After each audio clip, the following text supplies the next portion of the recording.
ਹਾਂਜੀ ਦੇਖੋ ਖੈਮੇ ਜੀ।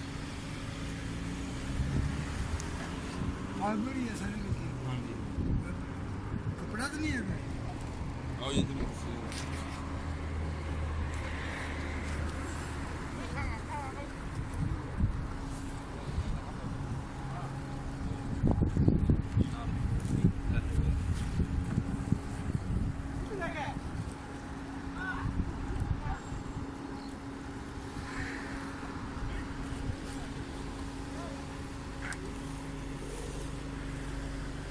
ਆਓ ਜੀ।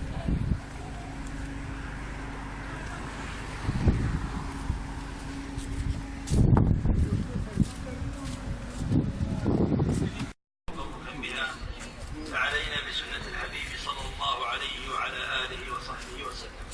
رزقنا الله وإياكم محبة النبي صلى الله عليه وعلى آله وصحبه ومحبة آله وصحابته واتباع سنته وجمعنا بهم في جنات النعيم وأعز الإسلام والمسلمين في كل مكان والحمد لله رب العالمين.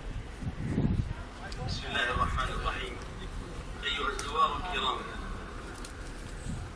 خطب رسول الله صلى الله عليه وسلم خطبة عرفة وصلى بالناس عند مسجد نمرة، ثم أتى خلف هذا الجبل في الأسفل واستقبل القبلة يدعو وجعل الجبل أمامه صلى الله عليه وسلم، ولم يصعد الجبل ولم يدعو ولم يخطب فوقه. هذا الجبل كسائر عرفة ولا فضيلة له ولا خصوصية، فلا يستحق صعوده إلا لمن أراد المشاهدة فقط، لأن النبي صلى الله عليه وسلم لم يكن يزور هذا المكان ولا الصحابة رضي الله عنهم، كما لا يجوز تخصيص هذا المكان بصلاة أو دعاء معين، فكل ذلك خلاف سنة الحبيب صلى الله عليه وسلم. أما الشخص الذي في ذمة